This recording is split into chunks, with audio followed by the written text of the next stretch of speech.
Welcome back to the podcast, New Birth Fitness Family. My name is Shiloh. This is my wife. Danny. Here, we're all about empowering moms to transform lives and change the world. So I want to talk about something I think a lot of women go through, and you can tell me if this is right or wrong, right? There's a huge difference between surviving and thriving, okay? So my question, I guess before we get really deep on it, is there some times you remember just surviving, like what that looks like, Yeah. what experience, the feeling, like what that looks like? Yeah, definitely. I think that it wasn't until I started figuring out what it felt like to not be surviving Mhm. to realize that I was just in survival mode. Because when you're in survival mode, you're not really you're not really processing, how it feels, what it's actually like, what are the things that are keeping you in it because you're so busy surviving. Yeah. So it wasn't until, I started really taking a step back and saying, look at all the things that I've been doing because I've been on survival mode. I haven't paid attention to any of my emotions.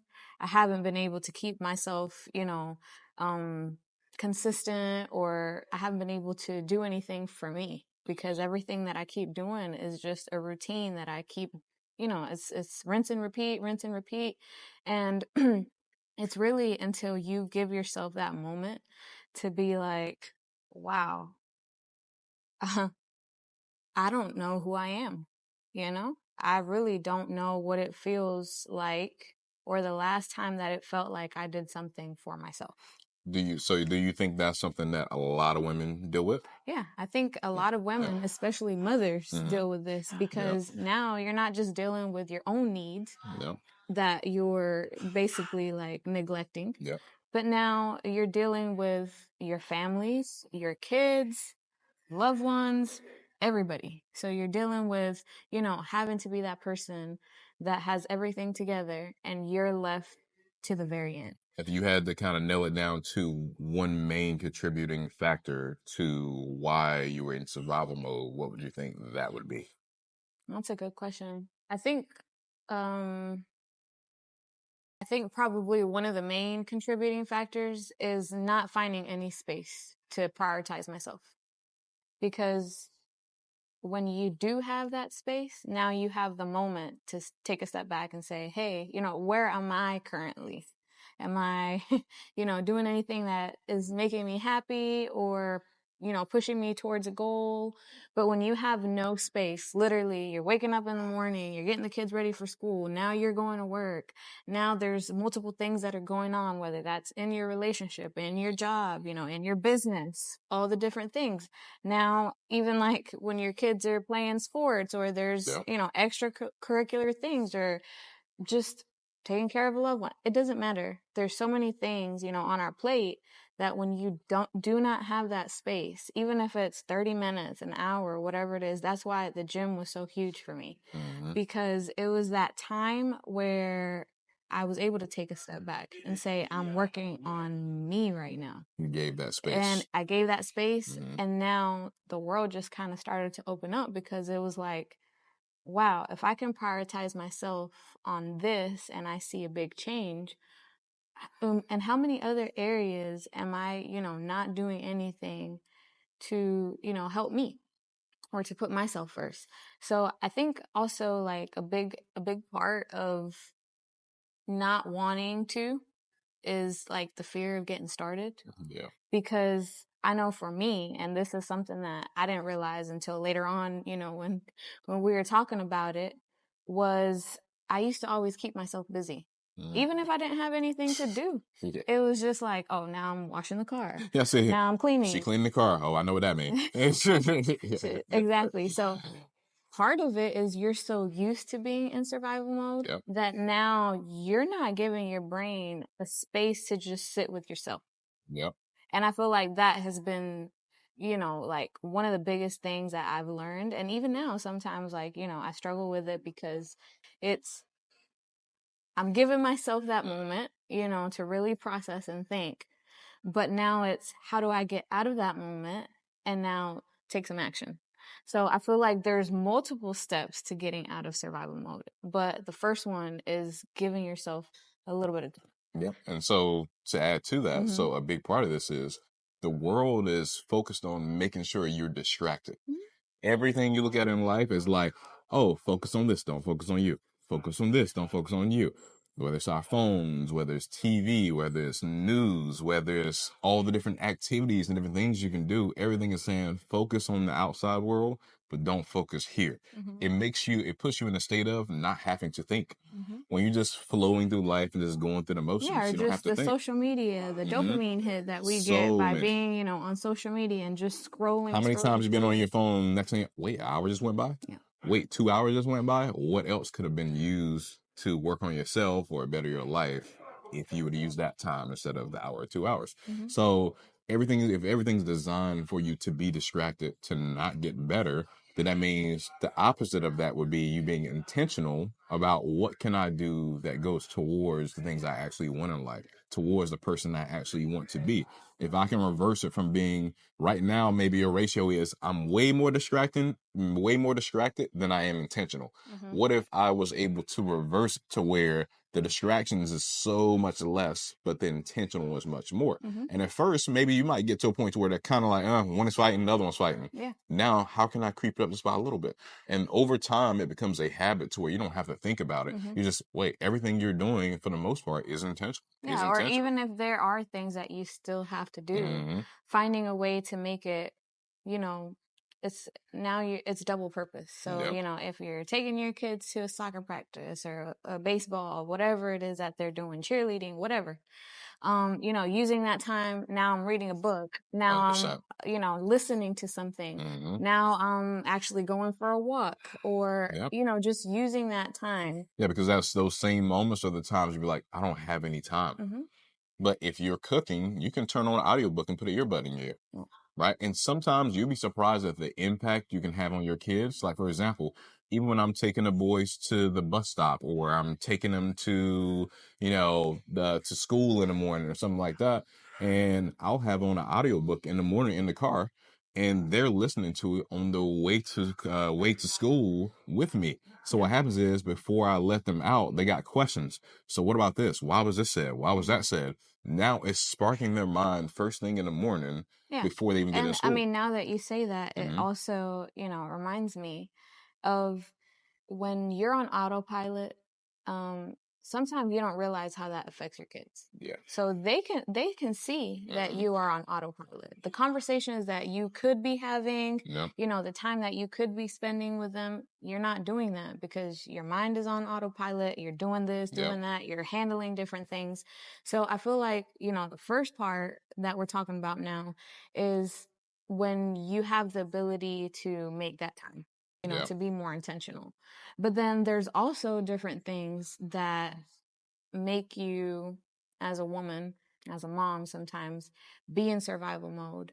And these are these other circumstances. These factors that come up because of being in survival mode. Exactly. These factors that come up.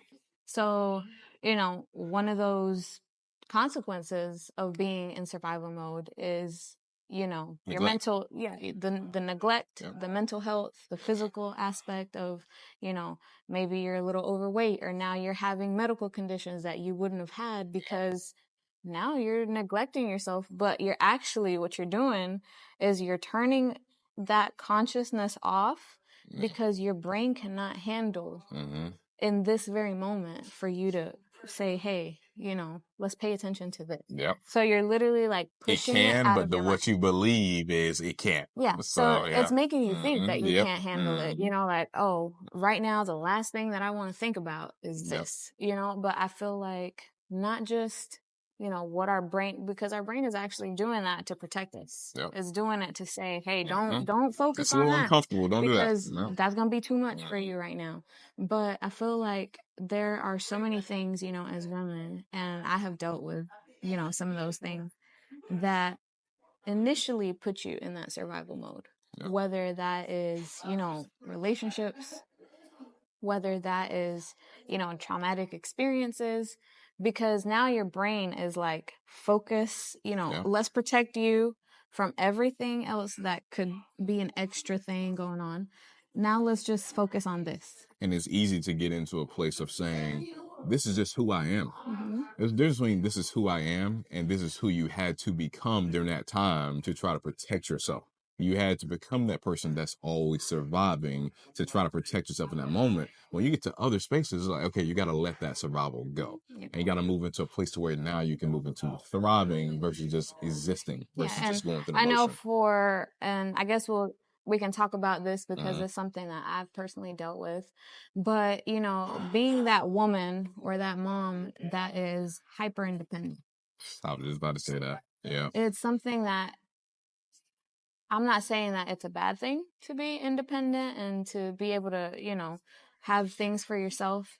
But when you do it out of a place of, I've always had to survive. I've always had to only depend on me. If I didn't get things done, then they didn't get done. Or I feel like I know how to do things better. What you don't realize, especially in relationships, is that that doesn't serve you. Like in romantic relationships, because you know, that is part of you lying to yourself and being in that survival mode and saying, I have to continue doing this because if I don't continue doing this, then I'm losing a part of me or things are just not going to work out when really you are stuck in that because you're in survival mode. And then it goes from you and it passes to the next generation. So now your little girl is now taking the same concept that's going to give her consequences in her life by taking that, I don't need anybody else. I just need me. And even your boys, they're getting the first example of what a woman should be like by looking at you. So now they end up getting with a woman that feels the same way and now they have conflict. So it keeps going in a cycle. And I'm a little bit more blunt than my wife. I'm actually going to say that being an independent woman is bad. Because here's the thing, nobody's independent at anything. We all need assistance in some kind of way. Even if it's not a relationship, it could be business. It could be somebody giving you an opportunity. We need help from somebody. Nobody is a self-made, I did this all by myself. Everything you know right now, you learned it from somewhere. You learned it from something. It wasn't the original thought. There was something you saw that made me say, oh, wait, maybe I can do this way. Oh, wait, because this happened to me and this person hurt me in this way. Now I'm going to be this way. So everything is learned. So it's not independent thinking. We're learning based on our environment. Yeah, and that's why I said, you know, hyper independent. You're making that the biggest part of your life. Oh, I'm independent. I don't need you. I don't want, you know, I don't need your help. So when you have that concept in your mind, you're really not allowing for any help to come in. You're not allowing for all the things that you would want, that you say that you want, you know, you want a loving relationship. Okay, well, a lot of, you know, women don't realize that men, they want to feel needed. If they feel like, oh, my woman just doesn't need me, then what's the point of having a man? One of the big things that a man loves to provide. So if a woman is telling you that I'm independent, I don't need you one bit, it makes you want to push away and say, well, if you don't need me, I'm going to go to a place to where I am needed, where I am wanted. So if that's and then now when you're single, because of coming off of that kind of energy consistently, now you lash out and say, I'm an independent woman this, I'm an independent woman that. But in your heart, you know that I still want to have a companion. Yeah, and that's not to say this is something that comes naturally because I've been on both sides of it, you know? And sometimes we don't have a choice but to be independent when it comes to, you know, maybe you're a single mom or maybe there's circumstances where you've lost a partner or maybe now you're a widow, maybe now you know, there's so many things that could happen or your partner, you know, has had an accident. So it puts you in these situations where now you're in this box to say, I have to make things happen. And for women, that's actually not our natural role. Our natural role is not to say, oh, we have to provide for everything. Oh, we have to make sure everything is good. So when we're put in this position, it actually throws everything out of whack. And I think in each situation, it's important to say, like, even when she says put in this position, it's important to not only, when the situation happens, to only look externally for why the situation turned out how it turned out. Maybe there's some things that you could have also done differently that would have made the situation night and day difference. If you'd have said, wait, I could blame this other person for why this fell apart, right? And you can do that because at the end of the day, you know, that is a contributing factor to why the situation happened. But if you look internally, because the only person you can really change Yeah, is it's yourself. yourself. So trying to force somebody else to change, it's not going to work. If you can't even change yourself heartily, how you think you're going to affect somebody else in that way and say, I can make them do this? But what happens is, if you change yourself, people around you start to show up differently. So in those situations, what could I have done differently in the situation? Could I have changed my tone of voice? Could I change the time I said it? Could I change the way I said it? Could I change the words I actually said? Could I change my feeling towards that thing? Yeah. I mean, and even it's interesting that you say that now, because even looking back, you Yep. know, when I first initially started, you know, my previous romantic relationship, I was very young. I was like 15 years old, you Yep. know, so there were so many things that I didn't know, Yep. you know, with that being one of them, you know, just how to compose yourself, you know, and how to Yep. speak to your partner. And there's just so many things, right? But at the same time, you know, looking back, it's like there are things that, you know, could have been changed. There are things that it wasn't just his fault. It wasn't just my fault. It was us both contributing to maybe not having the correct information. So I feel like even with that is like sometimes we're in survival mode because we don't have the information. We don't have the education. We don't have, you know, the tools of somebody saying, do you realize that you're making a storm out of nothing? You know, do you realize? So I feel like part of getting out of that survival mode is like really educating yourself. Educating yourself on relationships, educating yourself on, you know, even how to balance different roles. I mean, just start being honest with yourself, right? Having awareness. Awareness. Awareness is huge. That's the first step. Yeah. Being Awareness is aware that huge. wait, I was in this relationship, or I was in this business opportunity, or this thing came up, and every single time in these situations, it turns out the same way. Every single time, it turns out the same way.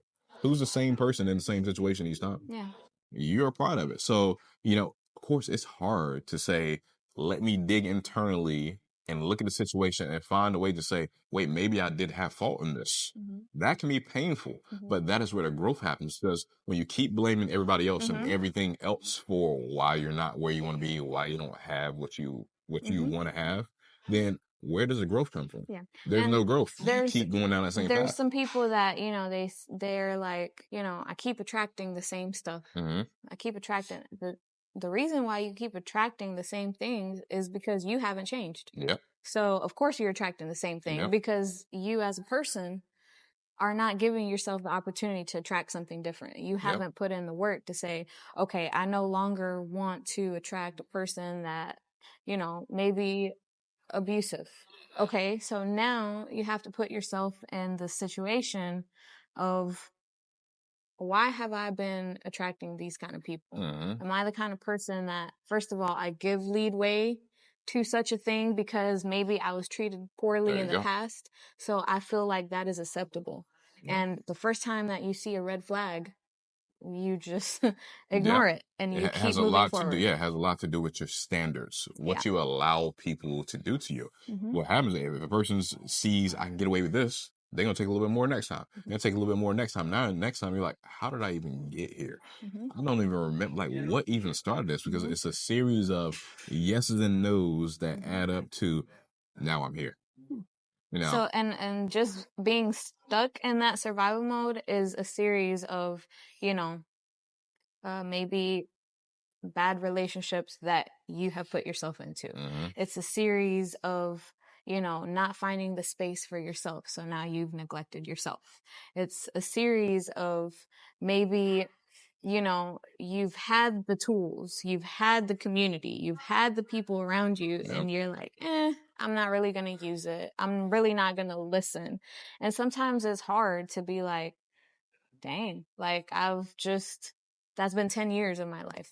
But what can you do now? Like, really, you have to be able to say, I'm going to turn that awareness on, Mm-hmm. even though I know it's going to hurt my feelings. Yep. I know it's going to make me be like, wow, I made a lot of bad choices. Short-term pain for long-term I made success. a lot of bad choices. Mm-hmm. But I just feel like that's part of growing up. You know, you have to be able to see those things, because even though you may be in a situation, you're like, I don't want this to ever happen again. If you don't change those things, you will bring that behavior into the new phase that you're in, the new relationship, you know, even with your kids. Now, the story that you would have never wanted to repeat Here you are. in your kids, now they're repeating it because they learned it from you. They saw it from you. Now they think it's okay. And then it hits you even harder when you see your kids doing it, because now it's like, oh, wait, that came from me. Sometimes it's easier for you to see what's really going on when you see somebody else doing it, but not even realize you're doing the same thing. Yeah. You know, so there's a huge difference between surviving and thriving. Surviving basically means you're not going to ever be doing your best. You're not going to ever really have the life you really could have if you turned that switch. Surviving is like just getting by, just floating through life, and it's painful floating through life. Sometimes before you're aware of it, it feels like, oh, I'm just living life. It's not really it's not really a big deal. But then something happens and you're like, oh, wow, now I'm in this crisis situation because you're just surviving. So making that switch to actually thriving, stepping into who you really are, was something that you noticed that was a huge contributing factor to how you switched from surviving to thriving. Okay. So I think for me personally, I'm a person that I always want to see progress. I always want to see, you know, something is getting better. Something like here I was maybe a year ago, but look at me now. So it was making those changes that allowed me to see the progress. And look back and say, wow, that was me a year ago. Like even just the mindset of that's how I thought a year ago. Huge.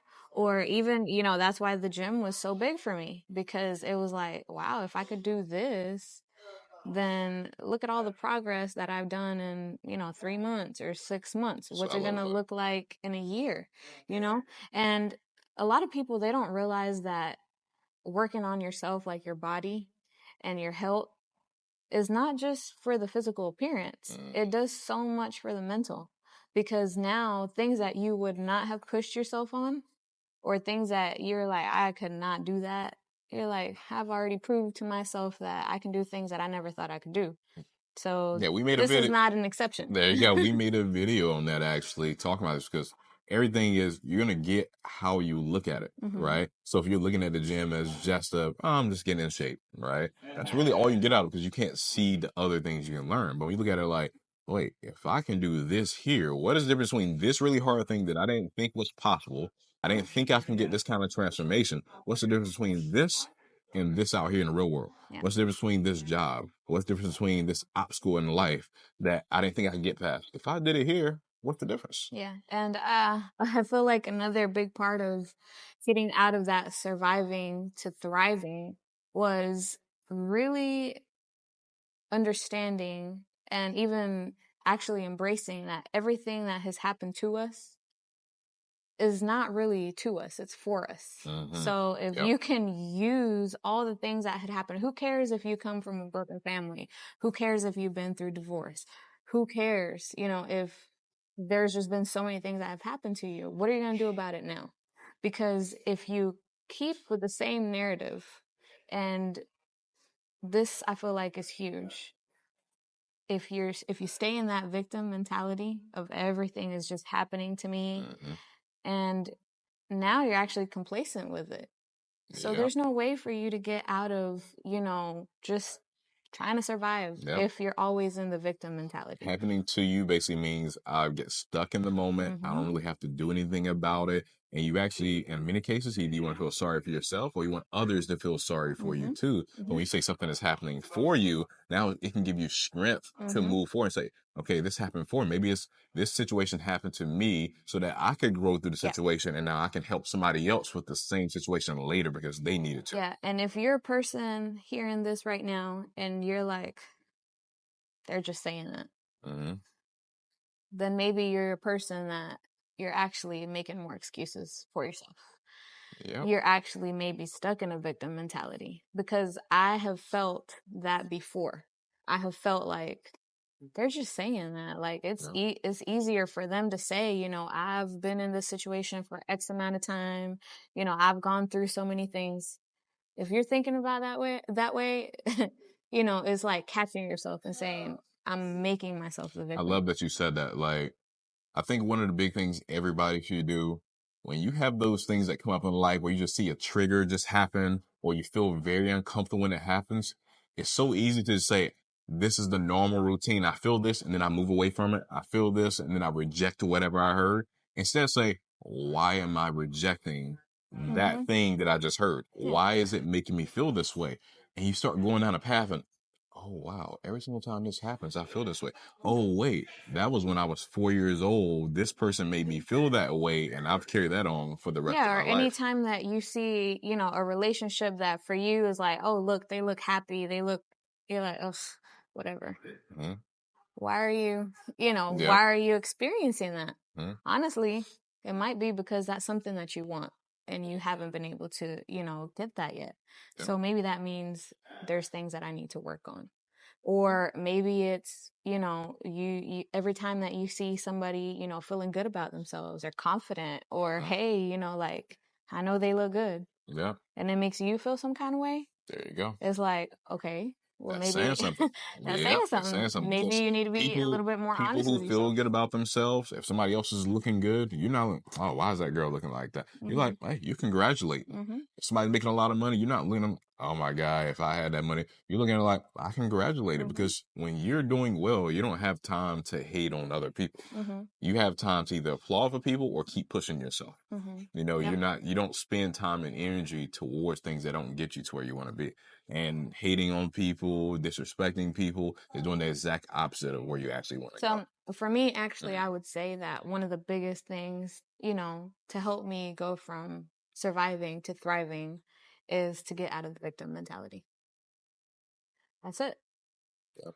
That's it. And sometimes it'll creep back on you and you'll say, wait, I'm making myself a victim here. Yep. Why would I make myself the victim in this situation when I have the power to literally change it? Yeah, You know, and you have it's a constant battle. It's not saying it just goes goes away. away. But what does happen is you're strengthening a muscle here so that when it in the beginning it's hard like to even get past it at all because that muscle is weak. But the more you strengthen it, when you see it, oh, I know what that is. It's easier to knock it away because you've knocked it away so many Yeah, times and already. there's so many terms that we put out there for them for ourselves. Hmm. You know, I remember, you know, being at uh one of our first events with our mentor and I said, you know, I'm a single mom. And he was like, "Why why are you describing yourself as a single mom? Yeah. Aren't you just a mom? Mm-hmm.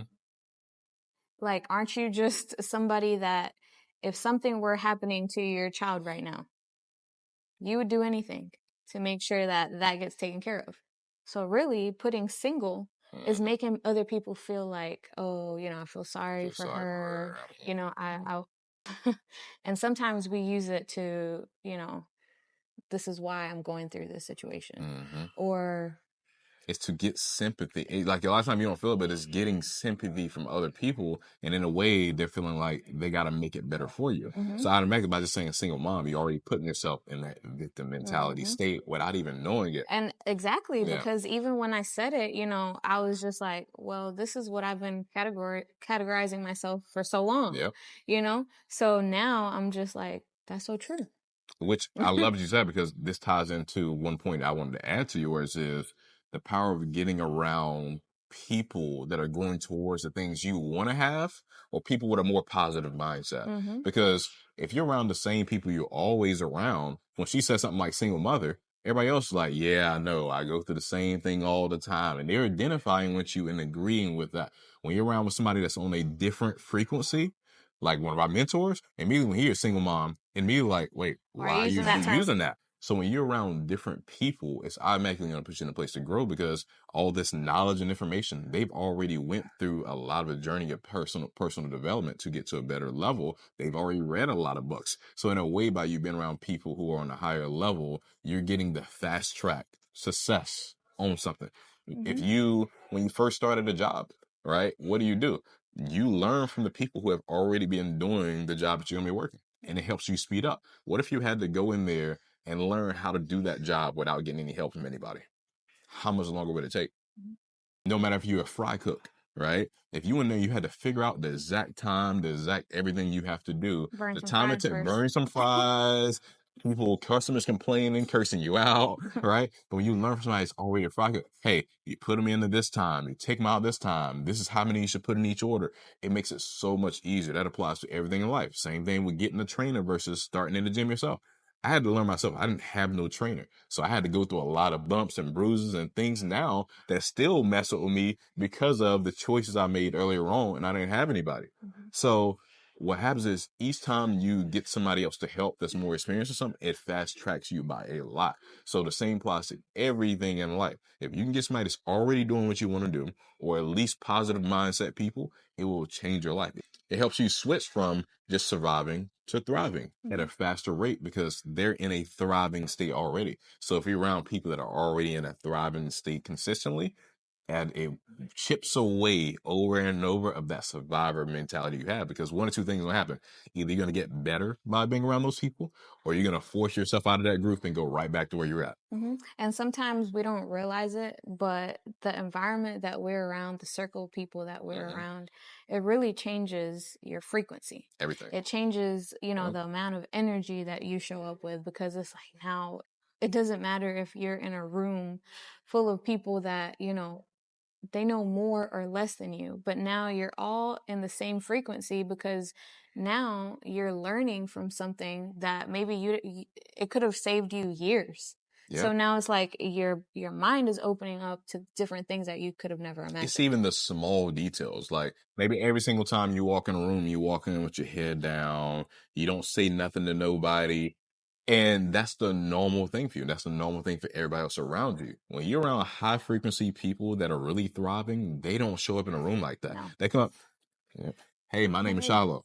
Right. And they're taking lead and they're giving that kind of energy. So immediately when somebody comes up to you in that way, you're like, wait, who is that person? Yeah, and the importance of maybe this is how you were showing up before, but how can you show up now so that people can get that energy from you? And when you change, your frequency, you're changing somebody else's frequency 100%. As well, because this is how we connect. So obviously, if you're always down and you're attracting the frequency that you have.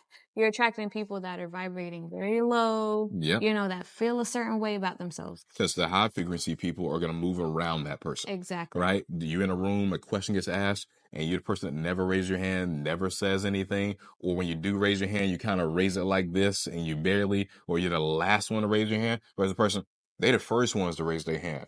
And they have something good to add, like a great question to ask. People like, that's a person that stands out. We had some of my mentors say, I always know who the next leader is going to be based on the quality of question they ask.